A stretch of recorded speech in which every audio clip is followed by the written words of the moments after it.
Well, our good friend Carrie is out on a trip, but I have the great opportunity to fill in, and that is what I'm going to do. I have Francesca Montillo today. Look, have you ever sat at your desk and just dreamed of trading your corporate life away for pasta, passion, and passport stamps? Well, my guest today actually did it. On the verge of turning 40, she walked away from a highly successful career in healthcare management and then turned to her lifelong love of Italian food and culture into her full-time dream business, Lazy Italian Culinary Adventures. Today, Francesca Montillo is a culinary instructor, a boutique tour guide. She leads incredible slow travel experiences across Italy, and she's the best-selling author of the 5-ingredient Italian Cookbook. She's on a mission to prove that authentic cooking and travel should be simple and unhurried and packed with flavor. Brogan, what happened to your lips today? Let's get this show started. Hi everyone, Tim Kitzer from NBA Jam and NFL Blitz, welcoming you to The Backpack Show. Your hosts, Chris Brogan, Carrie Gargone, Boom Shakalaka. Backpack Show. I'm just going to bring Francesca right out here because, I don't have a co-host to do any fun banter with anyway. So you're part of the show, Francesca. Welcome aboard. Thank you. Thank you so much again, Chris, for having me. I'm excited to be here. It's a lot of fun to have you on now. I need to start at the start. I find that's like a boring way to do an interview, but this is a big transformation. You spent years working this really stable career. You were making transition towards 40. What was the tipping point? What made you say this is happening? What made me say enough of this BS and do something else? Exactly the idea of turning 40. For me, that's what it was. I had worked in healthcare my entire life, practically out of high school, and then worked my way up. I eventually got a master's in healthcare administration. I don't know what I was thinking. And I was like, how did I fall into this field that I have no passion for, no love for? And I'm going to be 40. I was not married. I did not have kids. It was quote unquote easy for me to move to a field that didn't really require me to always be here in Boston. I was born in Italy. I loved traveling back. And one of the biggest aspects of traveling back, even when it was for vacation, was the food. And I loved cooking. So I said, how can I combine traveling and food in Italy and create a business out of it? And when I told people about it, they said, that sounds like a vacation, not a business. But I kept pushing it and pursued it on the side for a number of years until eventually I took it full time.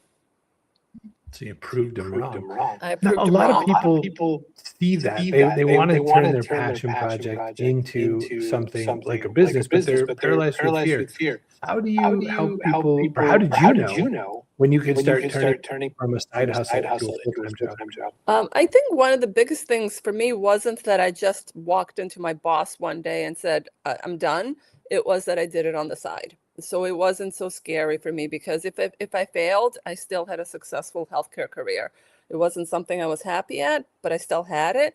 So I did it on the side. I was accruing a lot of vacation time, about 4 to 5 weeks a year at work. And I took that vacation time to run my tours. And my boss was aware of it. He was even supportive of it because, what we do on our vacation time is our business, not theirs. And I did that on the side for 2018 and 2019. It was a side gig, a side hustle.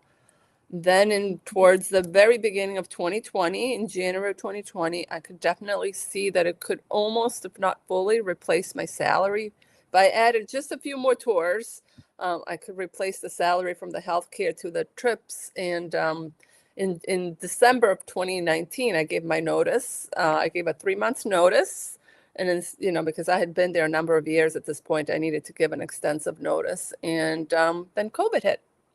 And yeah, I remember my boss coming to me in February of 2020 and saying, he was wonderful. He said, are you still planning on leaving? Are you still planning on traveling?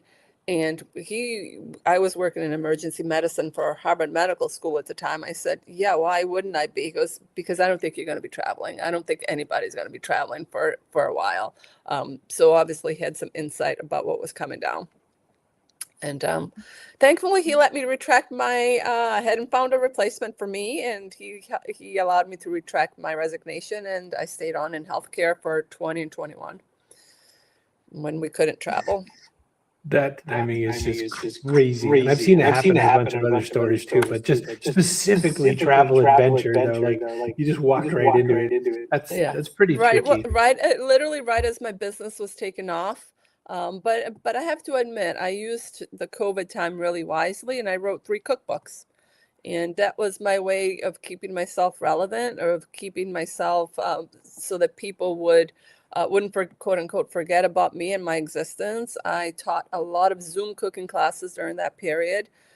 So I still, we couldn't travel, but I tried to find a way to bring Italy to people through cooking and through the cookbooks. Yeah. The real quick tech thing. One thing I thought of to kind of help with the echo thing is if you hit mute, you're talking, that way it won't double. So when I was little microphone logo at the bottom, just with that. So when you're talking, hit mute. Okay. And speaking of, you wrote 3 cookbooks. Now, the one thing I thought was kind of interesting about that is that you use the term lazy a lot in them. Lazy Italian Culinary Adventures, your cookbooks, everything has the word lazy. Talk a little bit more about the word lazy, why you chose it, and why we should all embrace being a little more lazy in the kitchen and also when we travel. So I had this concept. I like the word, even though my business coach said nobody's going to want to associate with anybody who associates with quote unquote lazy. But I liked it because people always asked, where did this name come from? So people were remembering the name. And again, I was writing my cookbooks not for the Italians, but for the Americans, in the sense, not that the Americans are lazy, but because the Americans have a lot less time to focus on cooking because work, because of children, because of other responsibilities. Nobody wants to come home, myself included, when I was working in healthcare at 6 o'clock at night and cook a 3-hour ragu sauce, So I threw that word lazy in there, and also for the travel, because we don't do a lot of bouncing around on my tours. We're not out from 7 a.m. to 10 p.m. jumping from one activity to another. We don't always go and at the crack of dawn. We experience Italy the way the Italians experience Italy. That is to say, we savor it, we enjoy it. Lazy is probably not the accurate term. More, efficient cooking, I would say. But people like the name, and people always ask, where did this come from? So that's where that came from. I was thinking of lazy in the kitchen and lazy also when we travel, not necessarily, lazy that we're on the sofa, but making both cooking and travel more efficient. So I have thought on this that when I saw you did the naming, I bit right into it because I thought, geez, that's right up my alley. Like if someone said to me, make Italian, I would absolutely get some pasta boiling in the most American way possible. I would throw oil in a pan. I would slice some garlic into that pan, and I would start from there and start figuring out what else I'm going to do. A little bit of whatever was in the kitchen kind of a thing. This leads me to this. Am I right that your dad was like a produce merchant in Southern Italy? You mentioned that like whatever he didn't sell was what ended up on the table. How did growing up with that shape the cooking philosophy that you used in your books? So yeah, he was a greengrocer. He had his own small shop, basically selling produce. So our entire life while we were in Calabria was centered more on produce than elaborate meals, which we were following the Mediterranean diet before we knew it was cool to follow. Excuse me, that diet. And we were eating organic, all this organic produce, again, without even realizing it. So when I cook, Italians, especially Southern Italians, they don't use a lot of heavy creams. They don't use a lot of heavy butters. Well, Northerners do, but us Southerners, we focus on fruits, vegetables, legumes, greens, olive oil, meat too, of course, chicken, lamb, or pork, a lot of cheese, ricotta.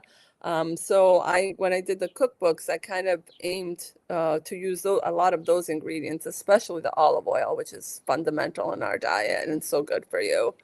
And that's why too, when I do my cooking tours, I take the pretty much every tour I do, we visit an olive oil producer and an olive oil mill to learn about the extra virgin olive oil process and the health benefits of it. If I understood, I also read that your tours aren't really the traditional kind of hotel hopping model there. You unpack one time, you keep the same home base for the week.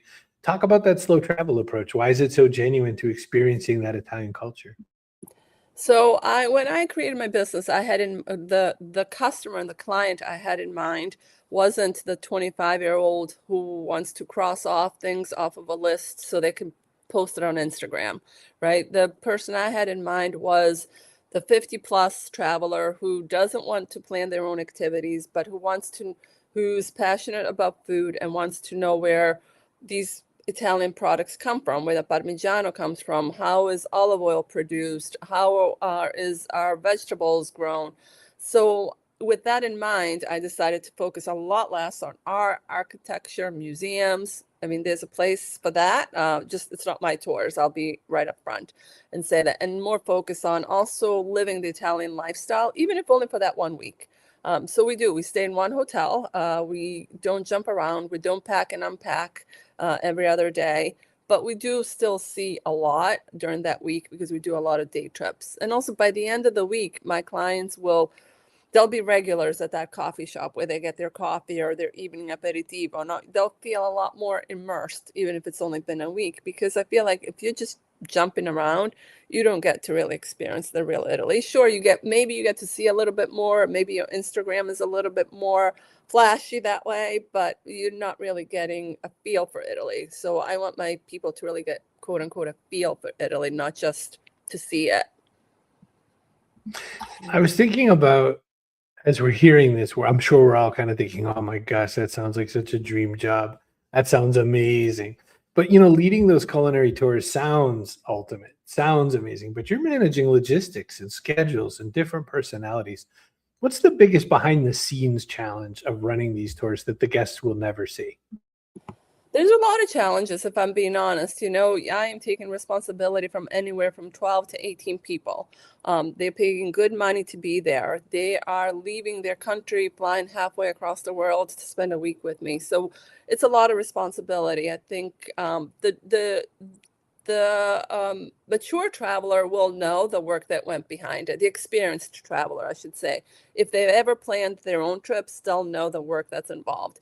The logistics, the dietary restrictions, the 3 a.m. having to rush somebody at prompt care because they don't feel good, the transfers, the making sure that the timings work, and now more and more people are gluten-free or vegan, and making sure that everybody eats well. It's a culinary tour, so I try not to exclude anybody with dietary restrictions. So there's a lot of work. There's a lot of back work that goes in it. It takes anywhere from a couple of 100 hours plus to organize a well-efficient, well-run tour. So by the time we all get there, it makes it look seamless. It's the tip of the iceberg. All the work's underneath that you can't see. And a lot of times, people will say to me in a little bit of snarky remark, well, enjoy your vacation. Well, it's a vacation for them, not for me, because I really don't take a sigh of relief until they're gone, until they're safe, until I know that they had a good time and they enjoyed themselves. And that's when I'm like, oh, I can breathe now, That's when you can breathe. All right, listen, I'm going to do my quick sponsor reads really fast just so I don't forget them, because I do that sometimes. We have two sponsors. Chloe Forbes Kinlan has a real good handle on Notion and how to build really simple, useful business operations for when you want to have it fit you custom and work really well for you. businessops.co/backpack, and you can get an incredible Notion starter kit from Chloe. Also, Fazia Burke. Now, Fazia is a book publicist and also has brought a lot of really wonderful people to this show. She's also been helping people understand a little bit about AI lately. So if you want to learn a little bit about that, you can go to her Substack, which is faziaburke.substack.com, and dig right on into that sort of a thing. I forgot what I was doing. Oh, yeah, there we go. Sorry, Francesca. So the other thought was that you've got these 3 cookbooks. Now, the one I have to admit, I only really know the 5-ingredient Italian cookbook. I haven't expanded beyond. But, this is for home cooks that feel intimidated by making authentic dishes. what's the number one essential or the mindset shift that they need to get into making this food? I think with any cooking, Italian, but also other cooking, I think people have to think of the worst case scenario, right? What's the worst case scenario? You follow a recipe and it doesn't turn out. You wasted a couple of bucks on ingredients, and it's something didn't turn out the way you had planned or the way you wanted it. That's the worst that can happen with cooking. It's not a life or death decision. So I always tell people, and I hope they see that throughout my other cookbooks as well, not to be intimidated by it. It's amazing how much just some good olive oil, sauteed onion, and a good can or jar of tomato sauce, and some basil leaves will turn into a delicious meal. So not to be intimidated. And also, the 5 ingredient cookbook is my first cookbook, and it's special to me because I think sometimes Americans have this philosophy about adding a lot of ingredients to their cooking. To throw some of this, some of this, some of this, just to add more flavor, because what they're using doesn't have a lot of flavor to begin with, so it needs a lot more. But Italian cooking is pretty simplistic. If you get some good farm fresh tomatoes, some good extra virgin olive oil, a little bit of oregano and salt, and a good piece of crusty bread, you get the best appetizer that you could have. So I would encourage people to actually use less and not more in the kitchen. Use higher quality, but less ingredients. Well, that's where I was going to go next, because I was thinking about the fact that as someone who splits time between Boston and Italy, you know how different ingredients can be across the Atlantic. So in that vein, what is like the one ingredient you find the hardest to replicate or source authentically when you're back here in the States? More than one specific ingredient. The one product is produce. I think that the produce here in the States, unfortunately, unless now it's summertime and we have access to a lot more farms, or grow our own. But what we get at the mainstream grocery store just cannot absolutely compare to the tomatoes, the strawberries, the peaches, the vegetables that we get in Italy at summertime. That's the hardest ingredient. You can get good olive oil here from Italy. You can get good pastas, you can get good salt, but the actual fresh produce, and even I just got back from a week in Sardinia with a group, and I can't tell you how many people were crazy over the strawberries. It was like they were tasting strawberries for the very first time in their life. They probably were, because strawberries taste like strawberries, not something that's been plucked green and then left to mature in a factory and hope for the best. The produce definitely is the hardest to find here in the States, unfortunately. Speaking of that, my dad says, I enjoy using lots of ingredients. I'll use sweet potatoes, sweet peppers, 3 different colored carrots, broccoli, frozen peas, purple onions, eggs powder, protein powder, almond creamer, crispy fried onions, and olive oil. That's his morning breakfast. That was just the laundry. I was going to say, hopefully not all in one dish, because it's a lot of ingredients for one dish. He makes a few things. The other thing I was going to ask you about is back to touring. Your tours seem very famous for being like curated and intimate. How do you, when you're scouting these new locations, how do you find those off the beaten path places? How do you get little grandmas to open the doors? Like, how's that work?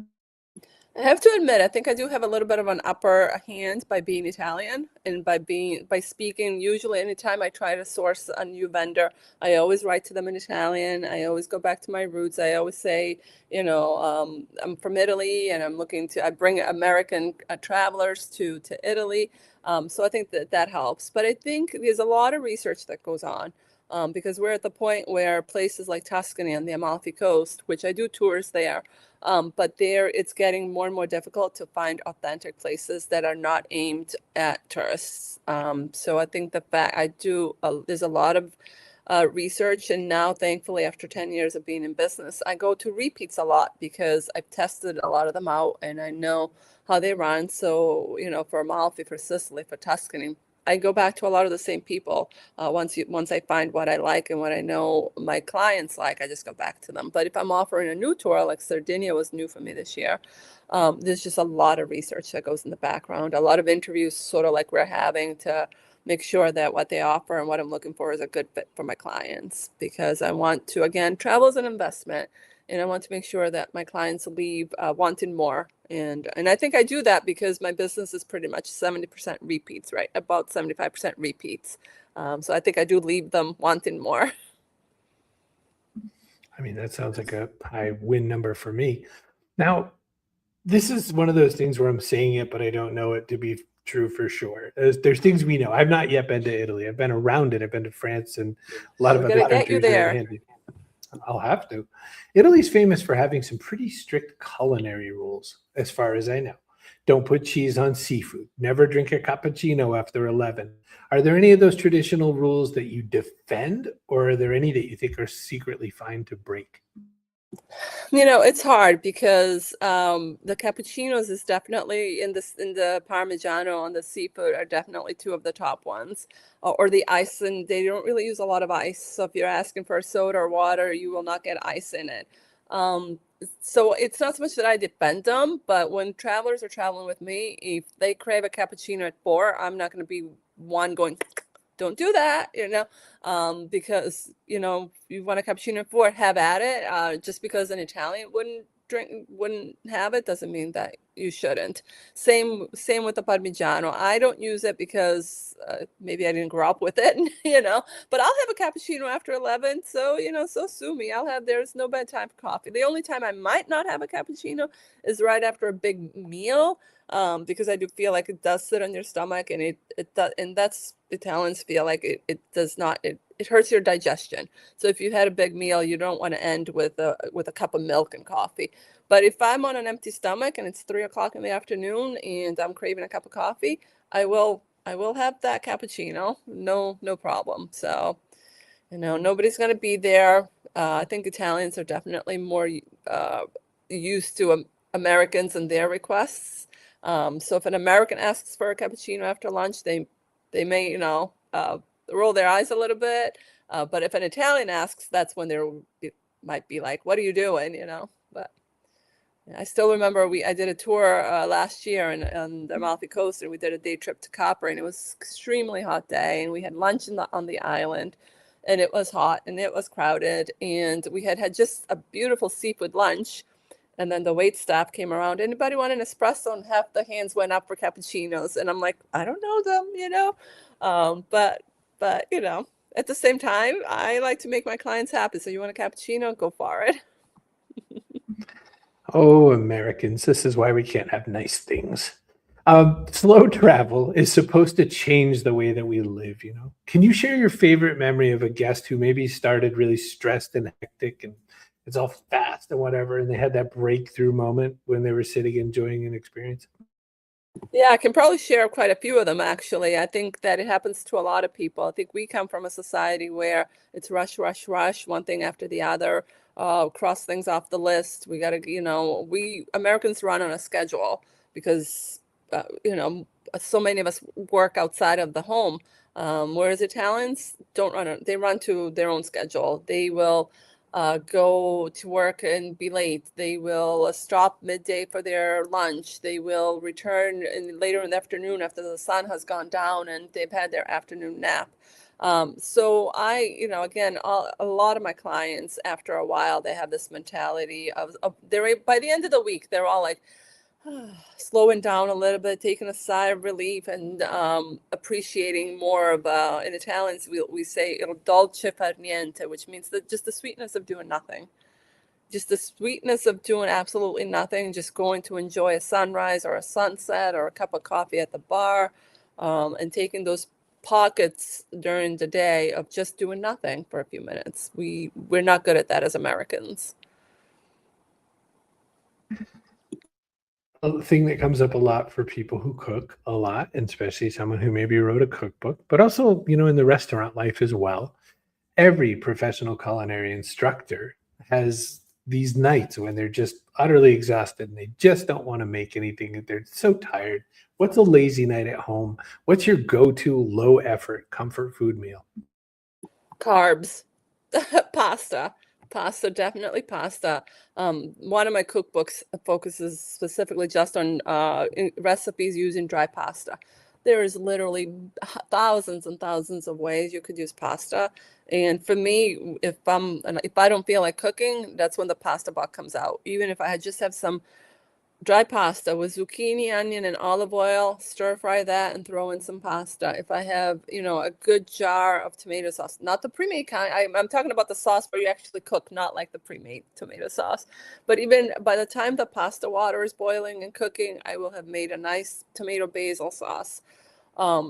Usually when I'm feeling lazy or when I don't feel like cooking, it all turns to the carbs because A, they're quick, and B, they're comforting. Love it.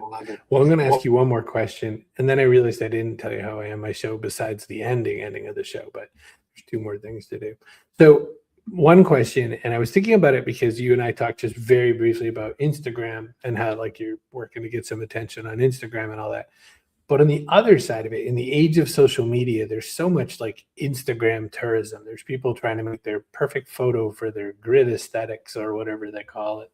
How do you guide your guests to maybe put down the phones and step a little? And I'm a photographer, so I'm saying this question thinking, how do you get them to step away from being a tourist and actually experience Italy? Well, that's a great question. One thing I always tell them too is that I take a lot of photos myself during the tour. And I do it because obviously for marketing, and I tell them, let me be the photographer while we're here, and you spend less time on worrying about getting that perfect shot and more about being present in the moment. So I do, not everything we eat has to be photographed. Not everything that we see has to be snapped in a picture. I'll take some pictures and I'm happy to share them with you. But, put your phone down eventually at some point so you can enjoy the moment. Love it. All right. So we're at a couple different parts of our day. We have to do the end here. And I will say, it's so funny. I'm so used to having both of us set up. So I'm always like running one little step ahead. But here's what we do next. Oh, and here's our person of the day. Kaboom! And I will say that Annette Mason earns our person of the day. She says, it's very clear why you have 70% of your clients as returning guests and travelers, delivering a recipe to slow down constructively, enjoying life. Annette, you are entitled to one free apple. Just run into any old store you want, steal the apple, run out before anyone catches you, and it is yours. You're the perfect person of the day. We have one question that we ask every single guest on the show, which is what goes in your backpack. Now, this could be it's a very small answer. Like it could be something like one person said an avocado. One person said hope for the future. So Francesca Montillo, what goes in your backpack that we can add for people's success? And you're on mute. Sorry, that would help. I would say one thing that has metaphysically always been in my backpack is optimism. I try to think, rather than the worst case scenario, try to think the best case scenario. And I find that usually reality is somewhere in between. Things don't always work out the way we hope, but things almost never work out the way we fear. So try to keep an optimistic perspective about anything, not about travel, about the future, about whatever the case may be. Try to be optimistic about the outcome. Well, probably the best cook in my whole was my Grammy, who she was a French cook from the Canadian. So instead of French, we'd get